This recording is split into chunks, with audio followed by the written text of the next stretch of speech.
Olá, muito boa tarde. O Tempo das Igrejas Vazias é o livro que projeta a Igreja Católica a partir da experiência da pandemia, olhada como uma possibilidade de reconfiguração da fé cristã. Tomás Alique é o autor da obra que acaba de chegar às livrarias pela Paulinas Editora e que daqui a pouco vai ser apresentada pela irmã Eliette Duarte. Antes, destacamos o tema da liberdade religiosa que em cada semana nos é proposto pela Fundação Ajuda à Igreja que Sofre.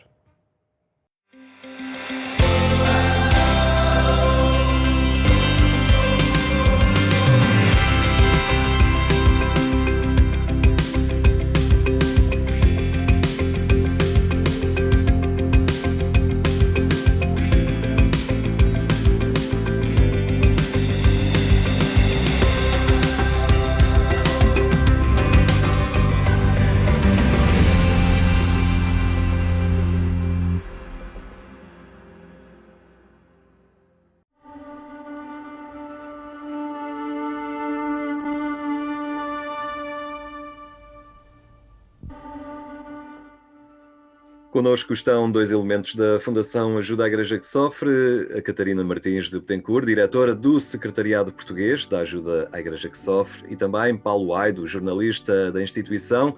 Com eles vamos falar de notícias relacionadas com as questões da liberdade religiosa e perseguição aos cristãos, mas também da importância de se apoiar as comunidades mais perseguidas, como é o caso do Iraque, que o Papa vai visitar daqui a 2 dias. Para já, o nosso olhar irá até à Nigéria, país africano, onde os cristãos têm sido um dos alvos principais de um dos mais violentos grupos terroristas da atualidade, o Boko Haram, e neste país há uma diocese que se tem destacado por estar no centro dessa violência, desses ataques, é a diocese de Maiduguri.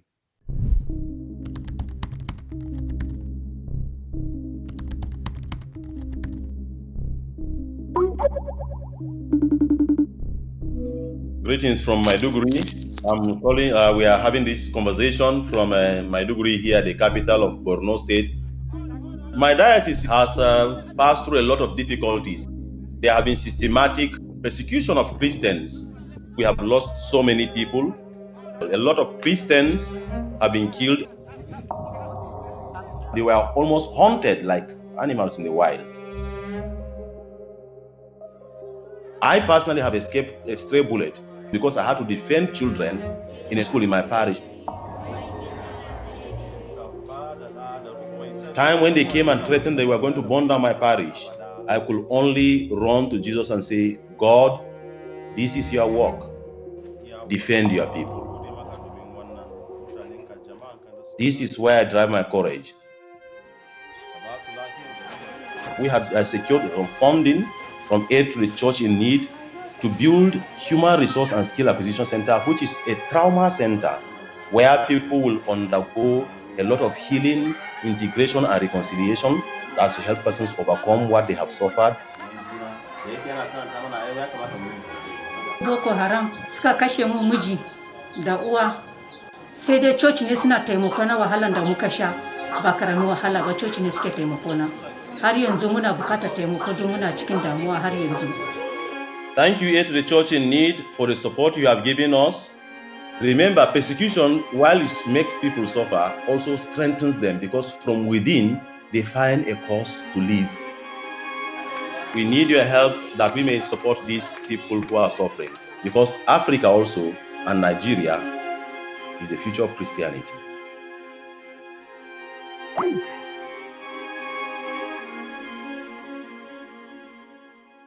Paulo Aido, a vida dos cristãos na região norte da Nigéria, nomeadamente nesta diocese de Maiduguri, não tem sido nada fácil.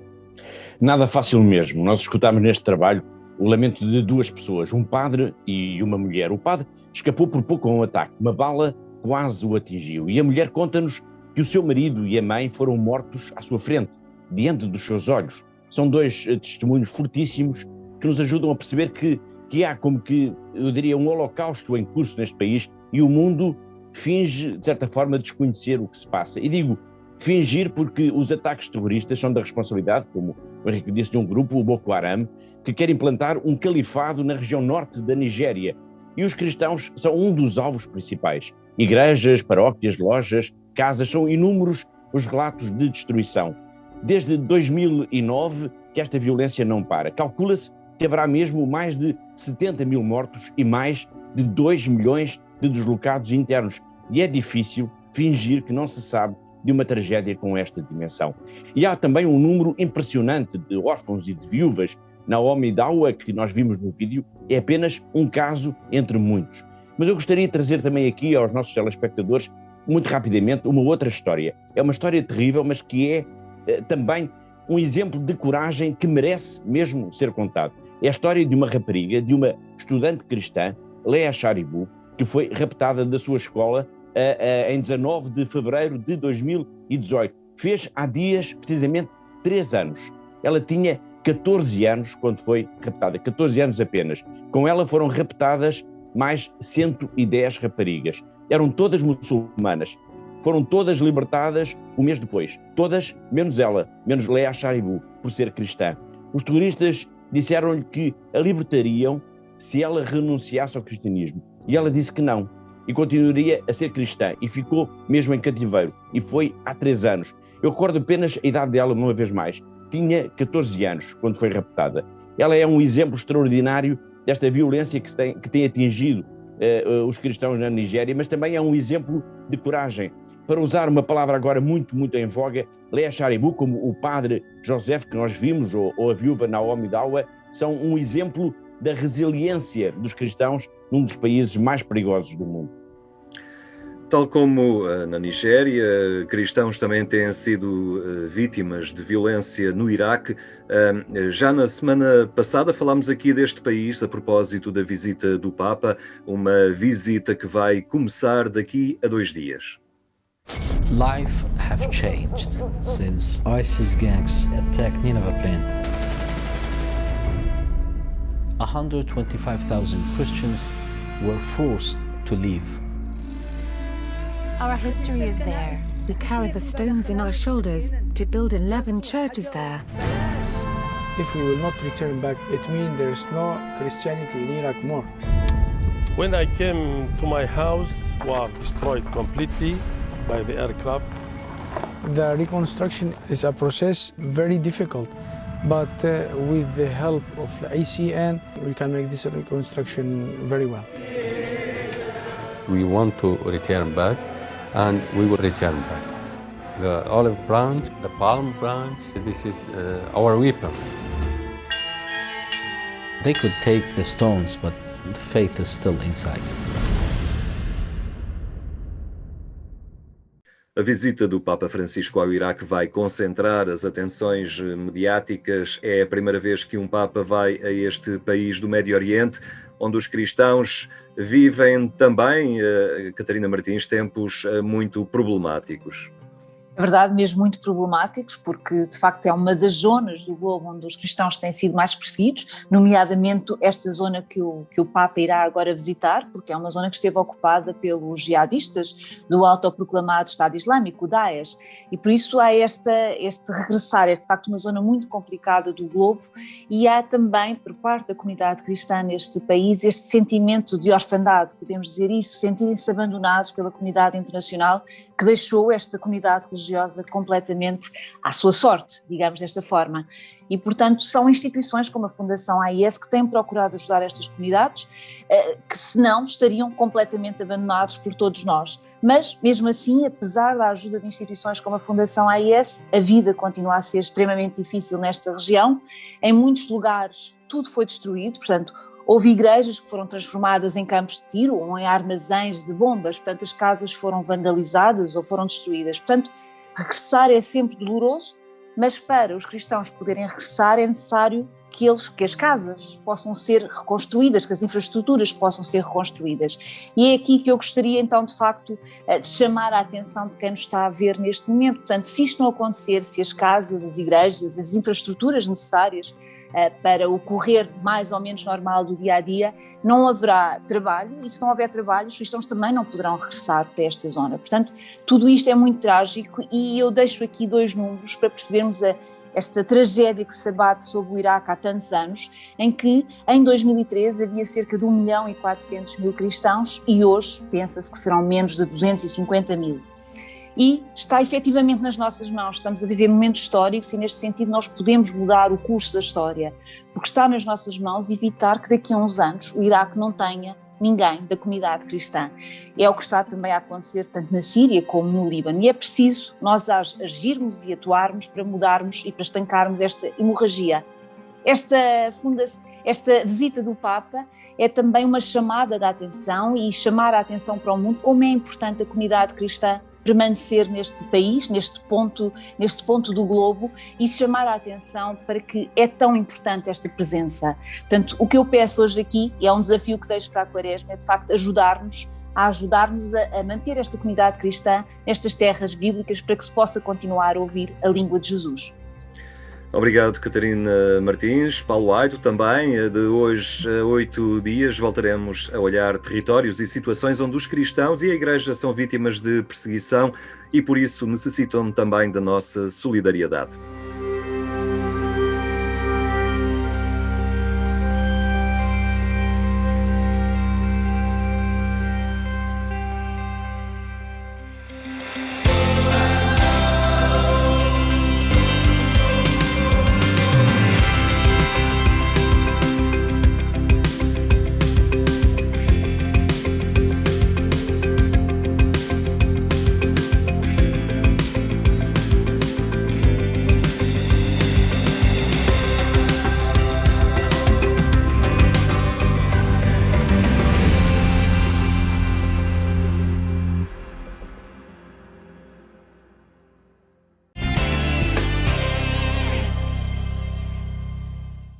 Situações de perseguição religiosa que marcam muitas sociedades no mundo e que destacamos em cada semana através da Fundação Ajuda à Igreja que Sofre.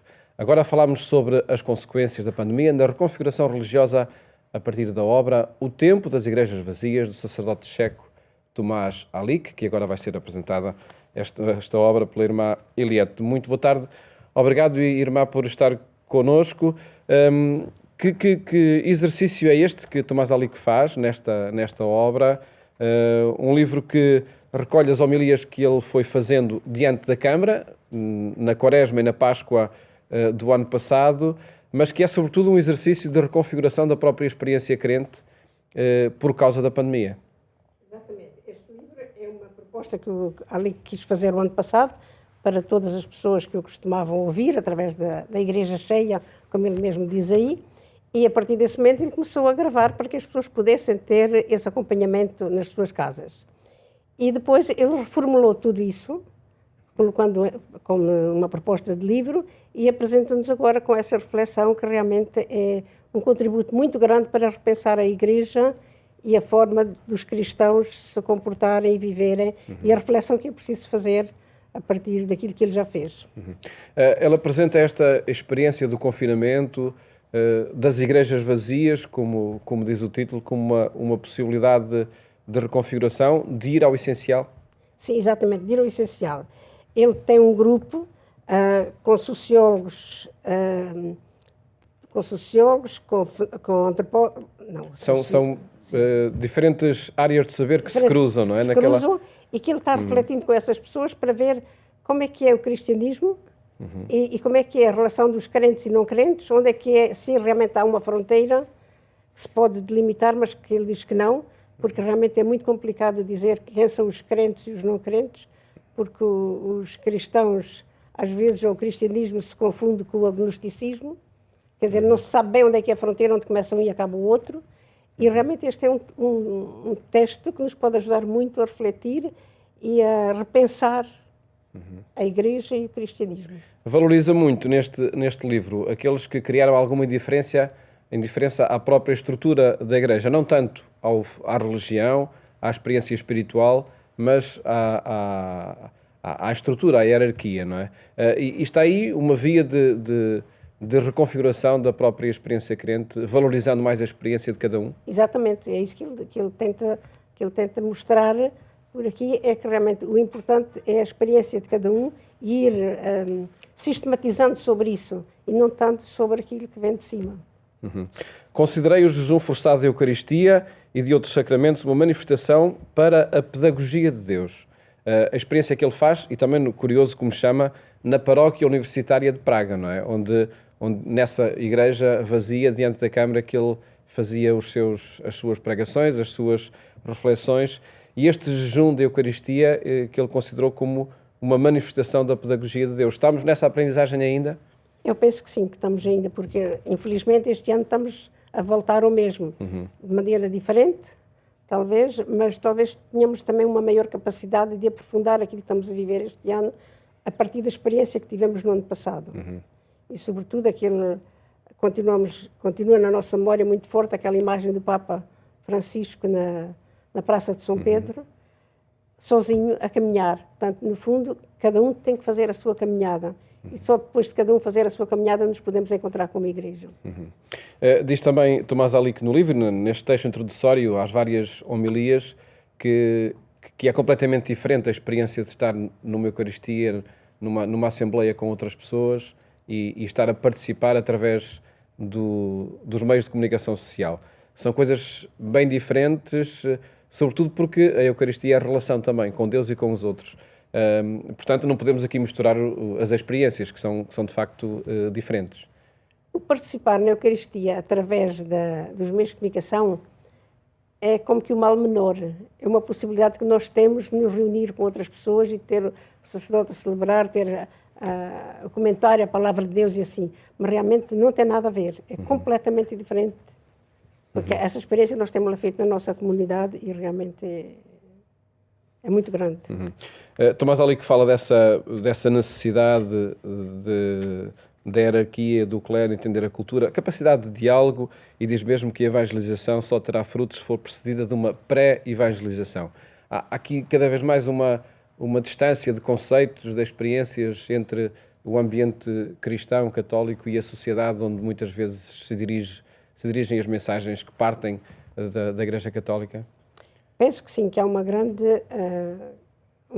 mudança. Mas também aquilo que estamos a viver neste momento, e vocês têm dado a conhecer umas coisas que estão a acontecer, paróquias, por exemplo, que se reúnem as pessoas para ajudar os outros. E eles diziam mesmo que isso é uma forma também de celebrar a Eucaristia, ou seja, de celebrar a comunhão com os outros, celebrar o serviço que se presta aos outros, e assim. Então eu penso que tudo isso vai ajudar a chegarmos a essa mudança. Porque não é que as pessoas se instalaram, então agora estamos em casa confinados e não fazemos nada. Não, há outras formas de celebrar a Eucaristia, entre aspas, não é?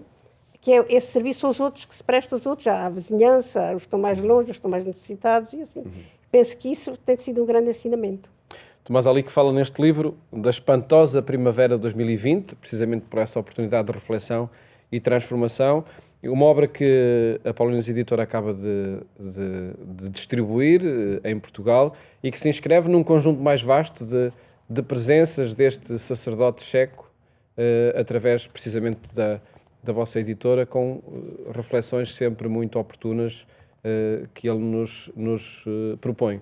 Sim, nós começamos a publicar Tomás Alique em 2013, através do bispo de Aveiro, Dom António Francisco, porque aparece lá um sacerdote que lhe diz que traz uma incumbência do Alique, que ele quer muito publicar os seus livros em Portugal. Dom António ligou-me imediatamente a dizer se nós estávamos disponíveis para acolher isso. Eu disse-lhe imediatamente que sim, e a partir daí começou esta relação que é muito grande e intensa entre nós. Ele já está a escrever um outro livro, que ainda não disse o título nem nada, mas sabemos que ele já está a trabalhar um outro texto. Poderá ser que, se as coisas melhorarem, ele possa voltar cá, porque ele já esteve cá em 2016 e esteve outra vez em 2018, e penso que o público português tem um grande carinho por Tomás Alique e procura continuamente as suas obras por essa capacidade que ele tem de unir a religião à sociedade. Portanto, estas duas realidades... Em diferentes diálogos? Em diferentes diálogos, sim. Ele é um homem ele é um homem, sobretudo, que dialoga com a cultura, com a realidade que vivemos hoje. Irmã Eliette, perguntava-lhe ainda de que forma é que a editora, neste nicho de mercado, deixe-me chamar assim, dos livros religiosos, espirituais, também de diálogo cultural, se vai reinventando e reconfigurando para conseguir chegar aos seus leitores? Tem sido muito difícil, porque o facto das livrarias de rua estarem todas fechadas não tem sido fácil, não é? E continuam fechadas, não é? Continuamos disponíveis a nível online para atender todas aquelas pessoas que queiram fazer os seus pedidos e esperamos que as coisas possam melhorar, porque temos muitas coisas preparadas para sair, mas é difícil fazer livros para ficarem parados no armazém, porque o livro hoje tem uma duração muito curta, uma vida muito curta, e passar 3 meses o livro é velho. Então fazer um livro para ficar no armazém é muito complicado. Vivemos neste dilema quase sem saber conseguir programar nada, porque não sabemos o que é que vai acontecer para a semana. Mas têm chegado novas propostas? Sim, têm chegado novas propostas e muito interessantes. E que esperam então essa possibilidade também de abrir as livrarias para chegar aos leitores? Exatamente. Ter a Feira do Livro aberta em maio, esperemos que se possa fazer. Temos coisas muito interessantes para apresentar. Acredito que sim, e que já estaremos mais próximos também destes livros para experiências de facto muito concretas, como esta de Tomás Alique, O Tempo das Igrejas Vazias, que se refere precisamente à experiência atual que vivemos. Irmã Eliette Duarte, muito obrigado por ter estado aqui no programa Eclésia, onde apresentamos esta última obra de Tomás Alique, que acaba de chegar às livrarias. Mais logo falamos de São José, no programa que chega à sua companhia na Antena 1, quando forem 22h45. Votos de uma ótima tarde. Até amanhã, se Deus quiser. É o amor que transforma o mundo. É o amor que transforma a vida. É o amor que transforma os dias. É o amor que transforma as pessoas. Contribuir é um gesto que transforma. 65 anos Cáritas. O amor que transforma.